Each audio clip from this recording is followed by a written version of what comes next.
Hello friends, welcome back to my YouTube channel learning academy 2.0। तो आज के इस वीडियो में हम लोग क्लास 10th के बिहार बोर्ड के इकोनॉमिक्स लेसन टू का दीर्घ का 3rd नंबर क्वेश्चन जानेंगे, जो कि प्रति व्यक्ति आय और राष्ट्रीय आय में अंतर स्पष्ट करना है। ठीक है, तो चलिए वीडियो स्टार्ट करते हैं और इस प्रश्न का उत्तर हम लोग जानते हैं। तो चलिए स्टूडेंट्स, इस प्रश्न का उत्तर जानते हैं और इससे पहले हम एक बार फिर से रिपीट कर देते हैं। ये क्लास 10th का बिहार बोर्ड लेसन 2 का इकोनॉमिक्स सब्जेक्ट इकोनॉमिक्स है। लेसन 2 का दीर्घ का 3rd नंबर क्वेश्चन है। ठीक है, तो चलिए इसका उत्तर जानते हैं। आर्ट्स का न्यू बैचेज स्टार्ट हम कर चुके हैं 2026 का। तो हमारा चैनल दूसरे स्टूडेंट के पास जल्दी से जल्दी शेयर करें, ताकि वो भी न्यू बैच ज्वाइन करके अपना स्टडी अच्छे से क्लियर करवा सके। और आप लोग को आर्ट्स के अलावा साइंस, इंग्लिश, संस्कृत, मैथ किसी भी सब्जेक्ट का क्लास करना है तो हमारा फर्स्ट चैनल डिस्क्रिप्शन बॉक्स में है या पोस्ट में है।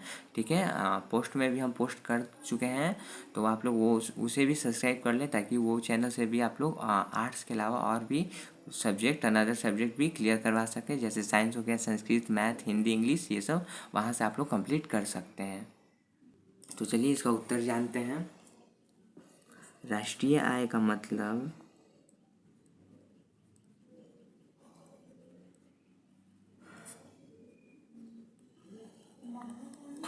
राष्ट्रीय आय का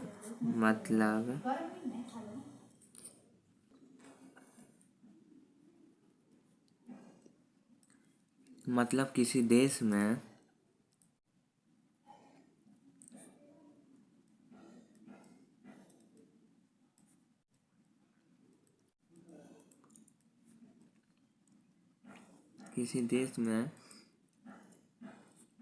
एक वर्ष में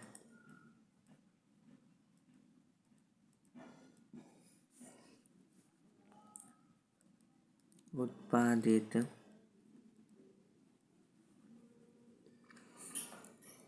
वस्तुओं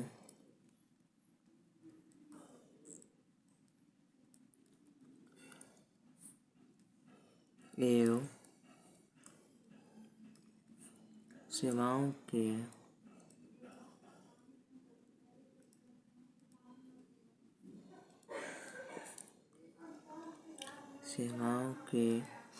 कुल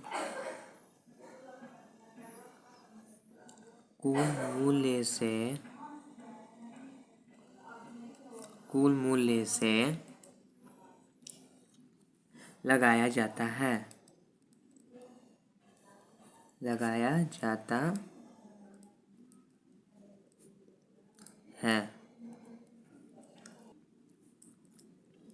दूसरे शब्दों में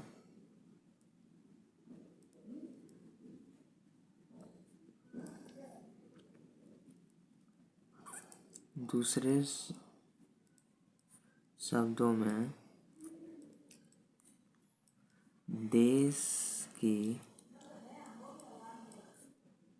दूसरे शब्दों में वर्ष भर में देश में नहीं होगा, दूसरे शब्दों में वर्ष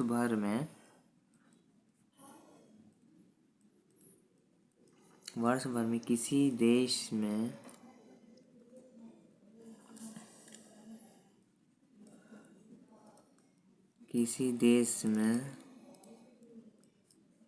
अर्जित आय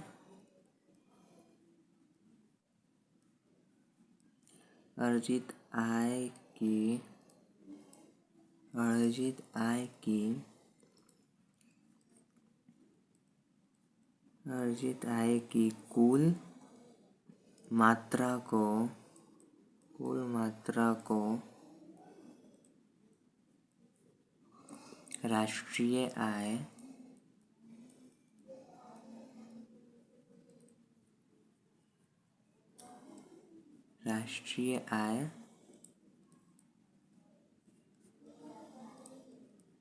कहते हैं।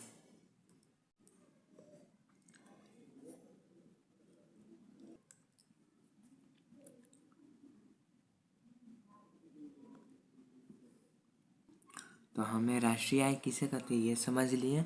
अब हम लोग प्रति व्यक्ति आय समझते हैं। ठीक है, राष्ट्रीय आय आप लोग स्टूडेंट ध्यान से इसे वीडियो रोक पॉज कर के भी आप लोग इसे देख सकते हैं, ठीक है। अगर कहीं भी कंफ्यूजन हो रहा है तो आप लोग कमेंट करके पूछ सकते हैं, या स्क्रीन पे हमारा इंस्टाग्राम आईडी शो हो रहा है उससे भी फॉलो करके वहाँ से भी पूछ सकते हैं। हम आपका डाउट जल्द से जल्द क्लियर करवा सकते हैं, ओके। राष्ट्रीय आय में देश की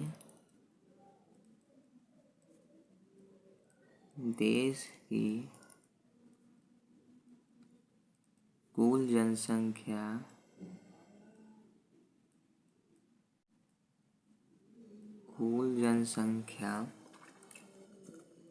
से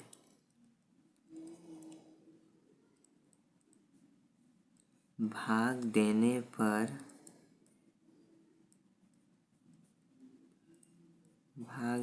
पर जो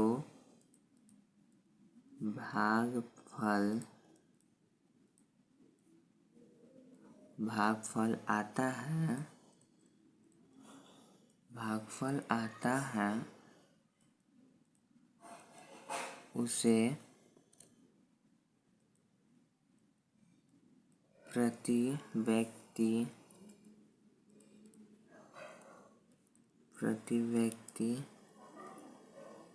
आय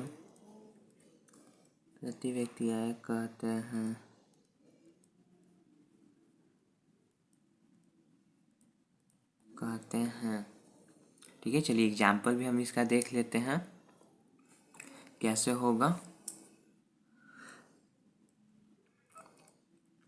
उदाहरण,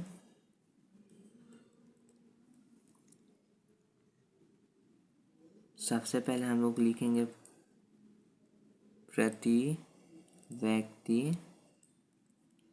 आय, ओके स्टूडेंट्स। कोई भी डाउट हो तो आप लोग कमेंट करके पूछ सकते हैं। फिर अब ऊपर में लिखेंगे राष्ट्रीय आय, इंग्लिश में हम लोग बोल देंगे नेशनल इनकम, राष्ट्रीय आय। और डाउन नीचे में लिखेंगे देश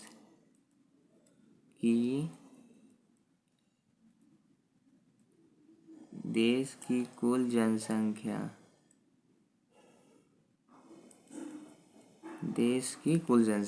ठीक है।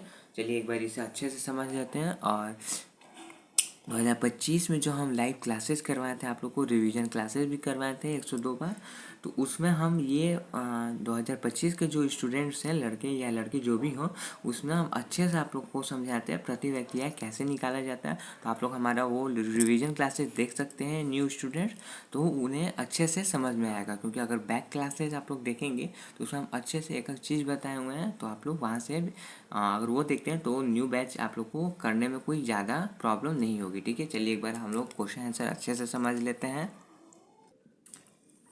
क्वेश्चन है हमारा 3rd नंबर, ऑलरेडी हम 2 करवा चुके हैं, तो आप लोग हमारे चैनल पे जाके देख सकते हैं, ठीक है। प्रति व्यक्ति आय और राष्ट्रीय आय में अंतर स्पष्ट करना है, ठीक है। तो चलिए सबसे पहले हम राष्ट्रीय आय समझते हैं। राष्ट्रीय आय का मतलब है कि किसी देश, मतलब कोई भी देश में एक वर्ष में उत्पादित वस्तुएं, मान के चलिए हमारा इंडिया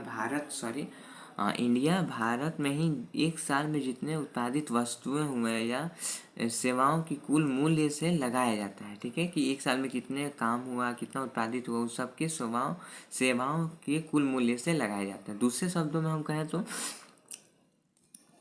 हम बार बार कह रहे हैं स्टूडेंट, अगर कोई भी डाउट हो तो आप लोग कमेंट करके पूछ सकते हैं। दूसरे शब्दों में वर्ष भर में, पूरे 1 ईयर में किसी भी देश में अर्जित आय, ठीक है, जैसे 2025 पूरा 1 ईयर आप लोग ले लीजिए, तो देश की अर्जित आय की कुल मात्रा को राष्ट्रीय आय, मतलब एक साल में देश में जितना भी अर्जित आय हुआ उसमें कुल मात्रा को हम लोग नेशनल इनकम या हिंदी में राष्ट्रीय आय कहते हैं। चलिए अब हम लोग प्रति व्यक्ति आय समझ लेते हैं।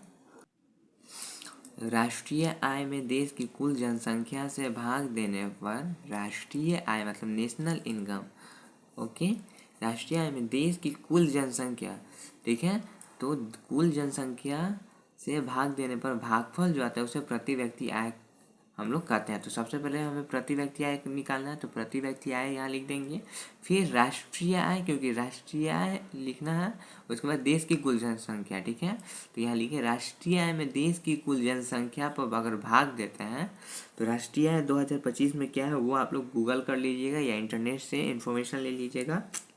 और देश की कुल जनसंख्या तो आप लोग जानते हो, कमेंट करके बताइएगा इसमें कि देश की पॉपुलेशन अभी कितनी है, 140 है या 145 करोड़ है, ठीक है। 140 करोड़ है या 145 करोड़, ओके।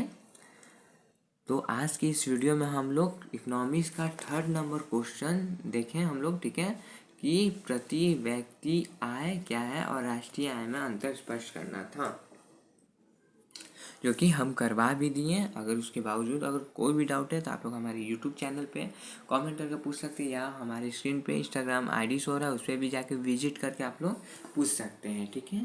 तो आज के वीडियो में बस इतना ही, मिलते हैं नेक्स्ट वीडियो में नेक्स्ट क्वेश्चन के साथ। वीडियो अच्छा लगा तो वीडियो को लाइक करें, वीडियो को दूसरे स्टूडेंट के पास ज़्यादा से ज़्यादा शेयर करें और चैनल को सब्सक्राइब करना बिल्कुल ना भूलें। Thank you.